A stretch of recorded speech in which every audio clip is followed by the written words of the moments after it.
This is to all those who've been listening to old-time radio that I've been podcasting for 12 years. It's time for you to purchase the old-time radio collection now at the lowest prices ever. 500 gigabyte external hard drive chock full of radio shows that we all love. And don't forget the bonuses. Here's my offer. I need everyone who hears my voice to go to oldtimeradiodvd.com to place your order today. With every order, I will include a comprehensive show guide with episode descriptions. Over 1,982 pages. This is truly once-in-a-lifetime deal. Place your order today at oldtimeradiodvd.com. You will be glad you did. The Johnson Wax Program with Fibber, McGee, and Molly.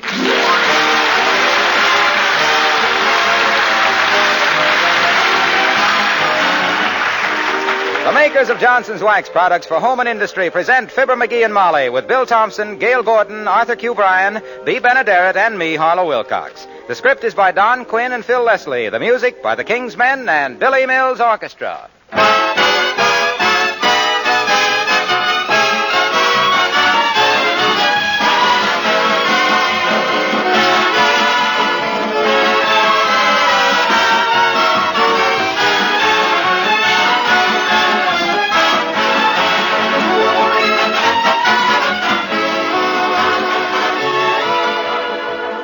Would you believe that an 80-year-old car could still look as sparkling as a new one? Well, listen to this. A listener writes from Ohio, "My coupe is over 8 years old, yet it looks as good as the day it came from the sales room. When people ask me how I do it, I say car new is the answer." Well, now, of course, we're always glad to have folks praise Johnson's Car New. And if you try Car New yourself, you'll be mighty pleased at the beautiful polish it gives your car. And you'll be surprised, too, when you find how easy it is to use. There's no hard rubbing with Car New. You simply apply this special wax-fortified liquid with a cloth. Then you let it dry to a white powder. When you wipe off this powder, all the dirt and dullness disappear with it. And your car is not only clean, but beautifully polished, too. You see, Car New does not one, but two jobs at once. It both cleans and polishes in one application. Why not shine up your car with Johnson's Wax-Fortified Car New? It's spelled C-A-R-N-U.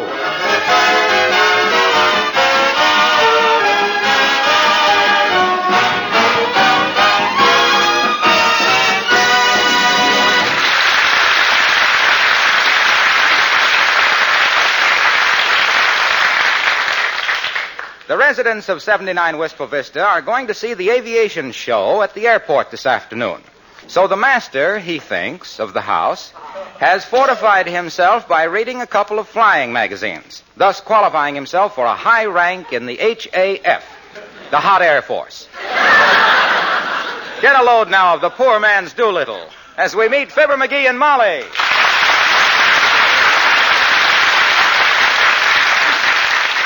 Then when you release the brakes, check the oil pressure, and set the altimeter, you taxi to the end of the runway. Now, wait a minute. Huh?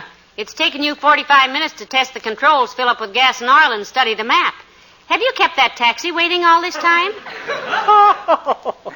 My dear girl, I see you're rather unfamiliar with pilot talk. Taxiing means to run the plane along the ground. That's for me, then. The firmer we stay on Terra, the better I like it. You know I get airsick wearing a new pair of high heels or walking over a thick rug. Well, you better get over that, Tootsie. This is the age of flight. My gosh, one of these days we might own our own little helicopter. Who knows? I do, and we won't. And it isn't helicopter. It's collyheapter. Okay. Anyway, if we do get our own polycopter, my fishing trips will be cut... No, not polycopter, dearie. It's helipopter. Oh. What did I say, pellyhoopter? I meant hulipopter. Anyway, now we're at the end of the runway, ready to take off. Ready to take off what? Oh, just take off. That means get the plane into the air. You know what airborne means.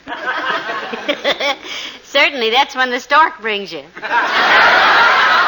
No. That means... And look, Pet, aside from becoming a flash expert on flying from reading 2 magazines, did you ever actually fly? Why, certainly, back in Peoria. I had several hours with an old Jenny. Now, just a minute, McGee.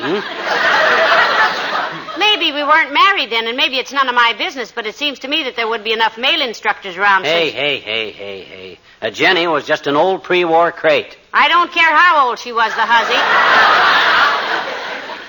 And I still have the feeling that the Wright brothers were wrong. But proceed with the lecture, Wing Commander. Roger. Where were we? Oh, yeah. We're at the end of the runway, ready for the takeoff. I slam the throttle in. She picks up speed. Grounded by a doorbell. Come in. Hello, folks.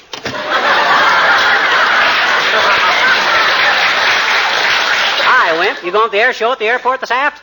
Oh, yes, indeedy. Are you? Oh, yeah, we have our tickets, Mr. Wimple.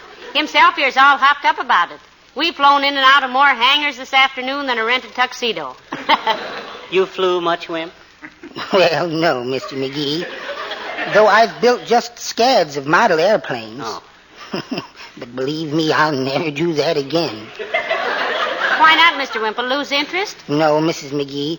But last week, just as I was finishing my latest model, Sweetie Face walked in. Sweetie Face, that's my tremendous big old wife. What was her objection, Wimp? Personally, I think every man ought to have a hobby, even if it's only collecting cigar ashes. What happened, Mr. Wimple, if the memory isn't too painful? Well, I was just sandpapering the vertical stabilizer when Sweetie Face walked in and said, "What model is that, stupid?" And I said, "Hellcat." And the next thing I knew, a doctor was taking 5 inches of fuselage out of my empennage. Well, that's enough to make any man lose his interest in aviation, Wimp. Oh, you're so right, Mr. McGee. But Sweetie Face insists on going out to the airport to see the show. She used to be a stunt flyer herself, you know, before her accident. Accident, Mr. Wimple? Yes. She tried to fly through a railroad tunnel once without checking the train schedules. My gosh, a thing like that could be seriously fatal, Wimp. Has she done any flying lately? Not since last summer, Mrs. McGee. And then she made a 3-point landing in a haystack with a parachute. Horse feathers. How could she make a 3-point landing in a haystack? She landed on a pitchfork. Made quite an impression on her, too. Well, I've got to be going now, folks. Goodbye.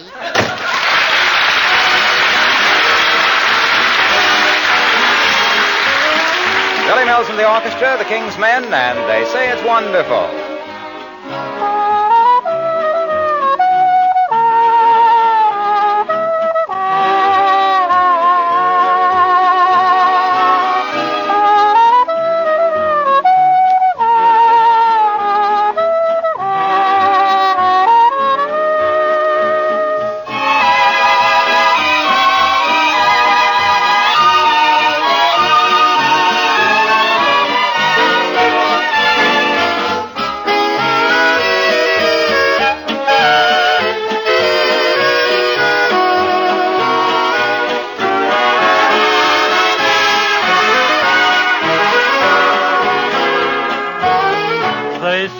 Falling in love is wonderful, it's wonderful, so they say.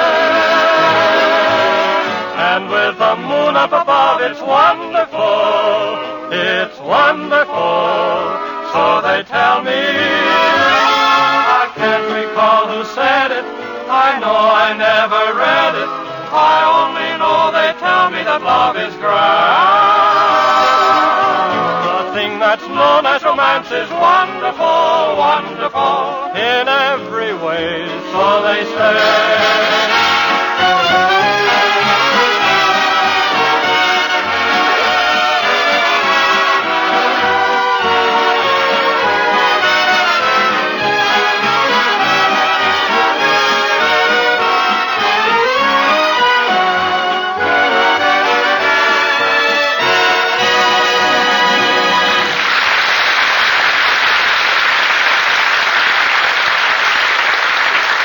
Hey, Molly, have you seen the tickets to the aviation show? Yes, dearie, they're right there on the piano.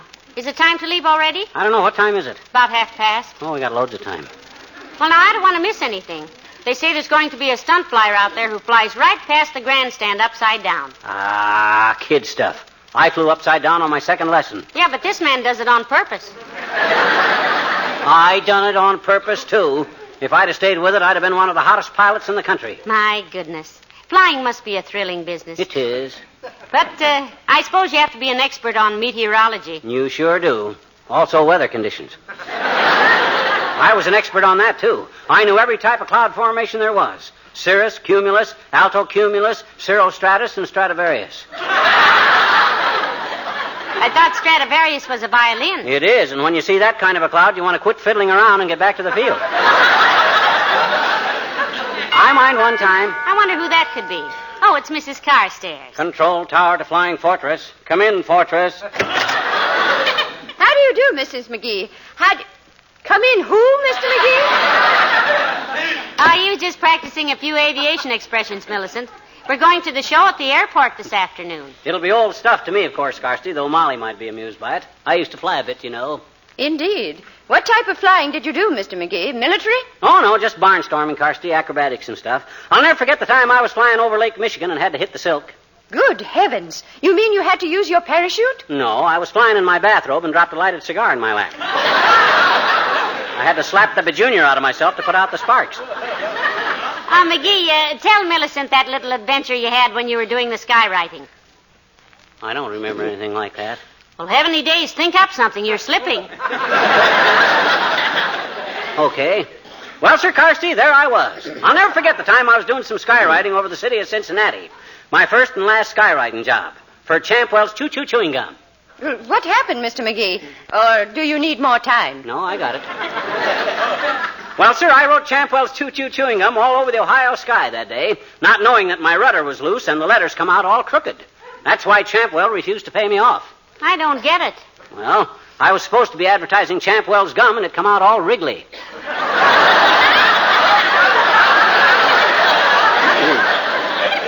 Well, you forced me into it.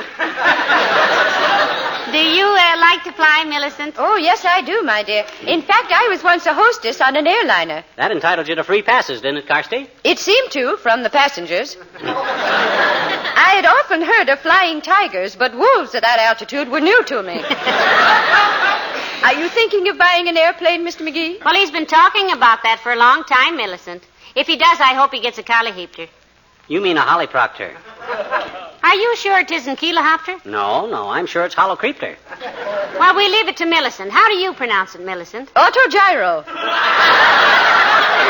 Well, I'll be seeing you at the airport. Good day.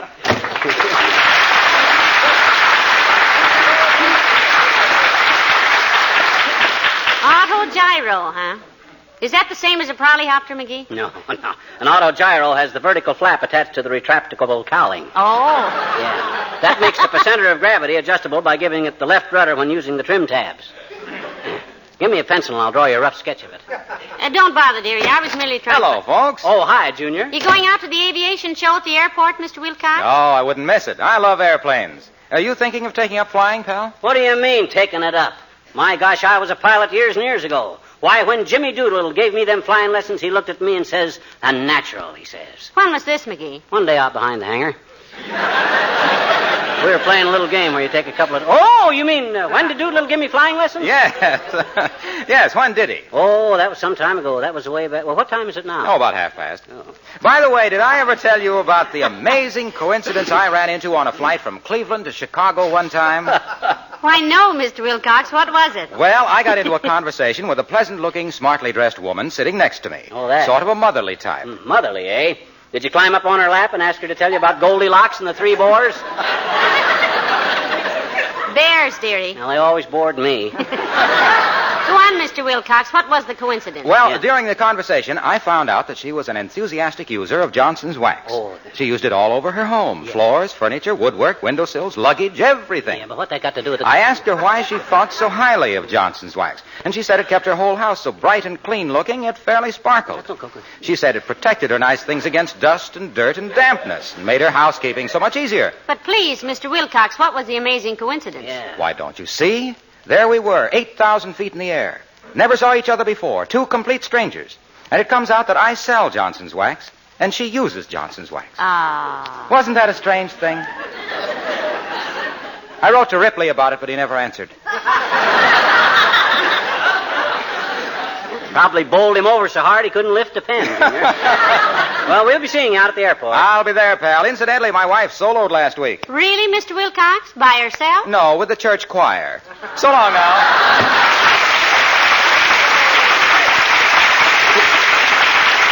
Molly, I hope to have some private planes out at that show at reasonable prices. I'd like to have a little job of my own. I've been suggesting that for years. Oh, you mean an airplane, I see. What kind do you want, dear? Oh, a fairly hot job. Cruise at 250. One with reversible propellers so I could back up if I overshot the landing field. 4-seated model, 2-way radio, and radar. Something around $900 delivered. I mind one time... Come in. Oh, hello there, Dr. Gamble. Do come in. Thanks, Molly. Hello, Bucklewort. Hi, a fever chart. Going out to the air show this aft? I might, though I'm a little tired of flying. With all the medical conventions I've flown to this year, I've taken off on more runways than Gypsy Rose Lee. And with much less applause. Himself here used to do a little flying himself, Doctor. A likely story. Why, he wouldn't get into an elevator without a complete weather report. Oh, yeah? Yeah. I was one of the first pilots in this country, thermometer puss. And before they had all those sissy instruments, too. I learned to fly by the seat of my pants, and that was a big thing in them days. In your case, it's a big thing now. Now, just a darn minute, pill pusher. If you knew as much about medicine as I know about aviation, you'd be in jail for malpractice right now. Wait a minute, is that what I meant? Now, look, boys, and I do mean boys, because you both act like you were playing hooky from the 3rd grade. Why don't you two stop insulting each other and act like grown-up men? My dear, you're quite right. My apologies, McGee. If you say so, you are the greatest airplane pilot who ever lived. You could set a constellation down on a badminton court and do 8,000 consecutive outside loops in a concrete glider. Thank you, Doctor. I have a high opinion of you also. I think you're probably the finest physician who ever shook down a thermometer instead of a rich patient. Thank you, my boy. I hope I'll have the great privilege of seeing you fly sometime. Thank you, Doctor. I hope that sometime I may honor you by letting you x-ray me with my clothes on. I know you wouldn't take unfair advantage by diagnosing my wallet. Thank you. I sincerely trust that you... Oh, for goodness sake, stop it. This is worse than the other way.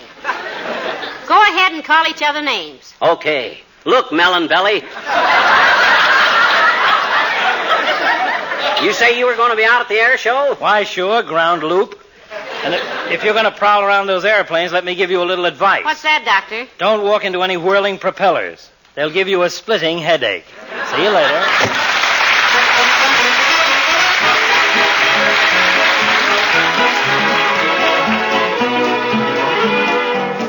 The King's Men sing Old Man Tucker. Funny old man with a funny old pan, and the name of this funny old bunny was Dan. Yep, old Dan Tucker was a fine old man. He washed his face in a frying pan. He combed his head with a wagon wheel and died with a toothache in his heel. So get out the way, old Dan Tucker. Get out the way, old Dan Tucker. Get out the way, old Dan Tucker. You're too late, too late, too late for supper, too late for supper. What a hungry old fella was old Dan Tucker. Come too late for to get his supper. Supper over, breakfast a cooking. Leaves old Dan all standing looking. Get out the way, old Dan Tucker. You're in the way, old Dan Tucker. Get out the way, old Dan Tucker. You're too late, too late, too late for supper, too late for supper. Old Dan Tucker, too late for supper. Old Dan Tucker, he got drunk. He fell in the fire and kicked out a chunk. A red-hot coal got in his shoe. And oh my golly, how the ashes flew. So get on the way, old Dan Tucker. Get on the way, old Dan Tucker. Oh, get on the way, old Dan Tucker. You're too late to get your supper, old shortening bread. Possum in the pan, should be plenty for a hungry old man. But Dan was starving for to eat. Corn pone with chicken meat.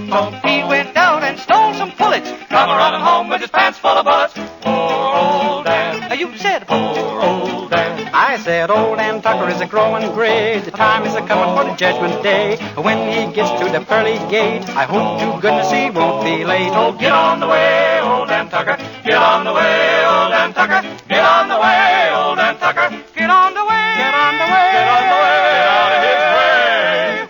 He won't be late for supper on that judgment day.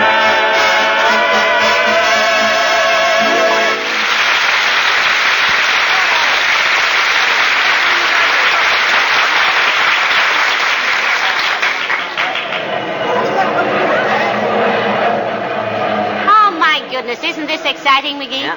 Look at that man getting into the plane with the knapsack on his back. Is he going camping or something, dearie? That's a parachute, kiddo. I ever tell you about the time I made the parachute jump and couldn't make the release cord work? Fell 7,000 feet and then realized I was yanking up my necktie. I'll never... What's the matter, Molly? What's the matter? McGee. Huh? Did you bring the piano with you? Piano? Why should I bring the piano? The tickets are on top of it. Oh, no. I got the tickets. Got them right here in my hat. Come on. Let's go over where we can see things. One side, folks. Let's do there. Hey, Molly, look up there. You see that bunch of planes flying in formation? Ain't that about the sloppiest bunch of pilots you ever saw? Look at them. They can't even keep together. I think they fly very well for mere pigeons. Oh, are they pigeons? Maybe I better put on my glasses. Look, dearie, isn't that a pretty little red plane over there? What kind is that, do you know? Do I know? Certainly I know. I'll tell you in just a minute, as soon as I check with this pilot here. Hey, Bud, you work here? Yes, I do. I'm chief airport engineer. Why? That little red ship out there, the one they're all looking at, that's one of those... P-87. It's radio controlled. That's what I thought.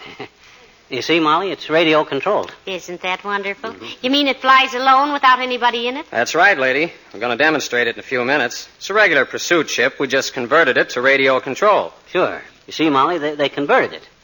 Radio control. That's the control tower over there. We fly it from there. Control tower over there, Molly. Fly it from there. My goodness.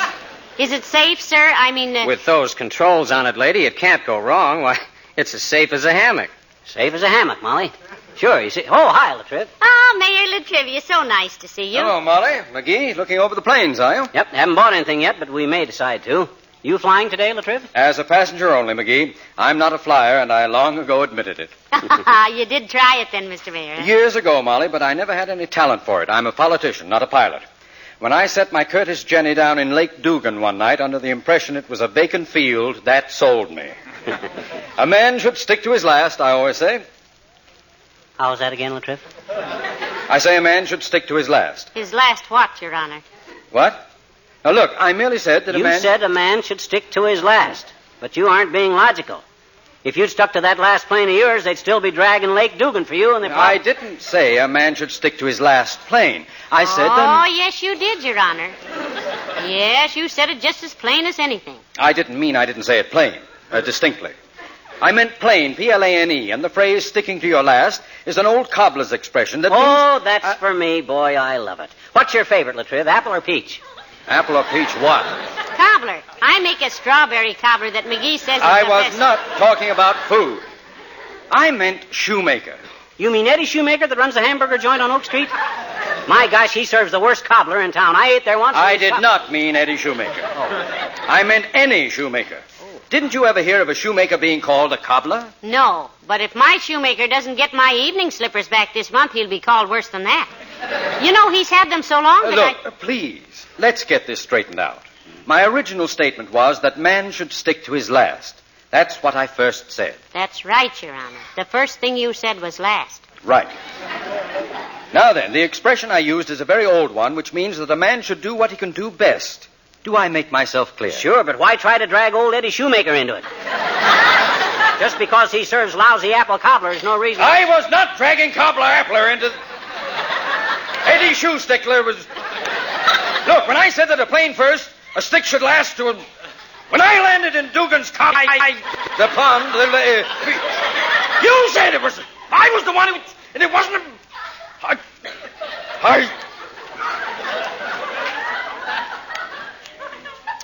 Mrs. McGee.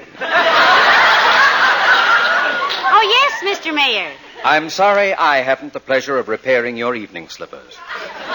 Why, Your Honor? Because there's a certain run-down heel of yours that I'd love to take a hammer to.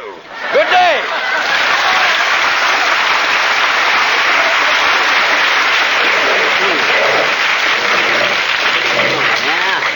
A run-down heel, am I? I'll show that baby kisser, that two-bit politician, which of us is smartest, and I won't land in Dugan's Lake, too, either. McGee, what are you going to do? Come back here. I'll show him if I can fly or not right now. I'm going to fly that little red plane. What do I care if it is radio-controlled? Don't go away, Bonnie. Don't go away. I'll be right back.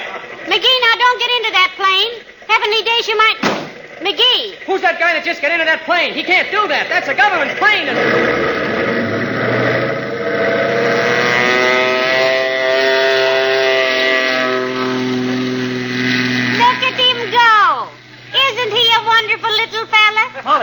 Molly, was that McGee got into that ship? Yes, it was, Doctor. Oh, Mr. Mayor, look. Did you see that take off? Yes, it's beautiful, but wait a minute. Is he alone in there? Well, naturally, Mr. Mayor. I think it does a man good to get away from his wife now and then. What? Why, he'll kill himself. That addle-headed Now, please, Doctor. McGee told you he knew all about flying, didn't he? After all, Look at him climb. He's peeling off and heading back now. Look at that chandelle. Isn't that graceful? It's disgraceful. It's... Say, that's mighty pretty flying at that, Molly. When I was giving him the bird, I didn't know it would take. I owe that boy an apology. By George, I never thought he knew enough about flying. Here he comes, look out!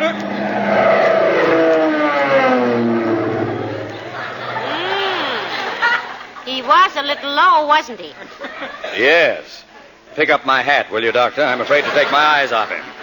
Pick it up yourself. I'm afraid to look away, too. He's circling again. My goodness, isn't that lovely flying? Here he comes for a landing. Looks pretty good. Watch him now, watch him.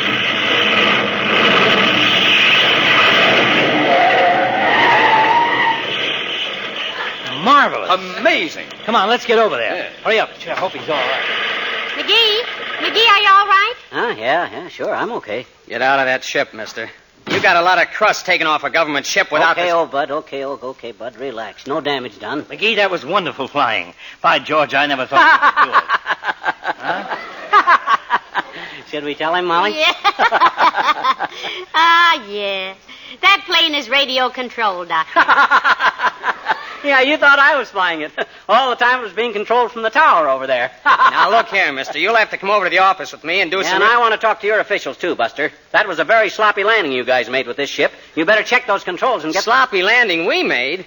Why, those radio controls aren't even connected yet. That was your landing, mister. Oh, well, in that case... What? You mean I was flying it all the time? Yes, and that's a very serious... Pardon me, madam. I think your father has fainted.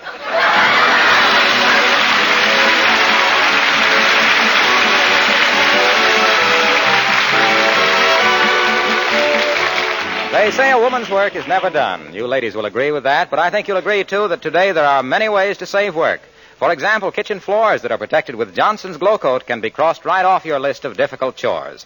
It's so easy to apply, for one thing. There's no rubbing or buffing. You just spread it around on your linoleum or other floors and let it dry. Glow Coat shines itself. In 20 minutes, you have gleaming floors that you can be proud of. And that's only one of the ways Johnson's Glow Coat saves you work. Don't forget, too, that the tough Glow Coat film takes the wear and tear, so your linoleum lasts much longer. If you're not using Johnson's self-polishing Glow Coat, wouldn't it be a very good idea to start using it now?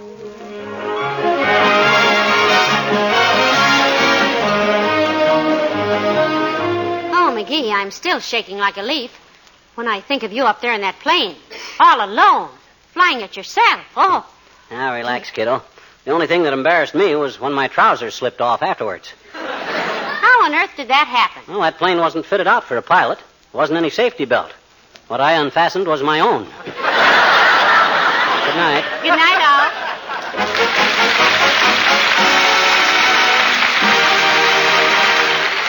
This is Harlow Wilcox speaking for the makers of Johnson's Wax Products for Home and Industry, inviting you to be with us again next Tuesday night. Good night. This is NBC, the National Broadcasting Company.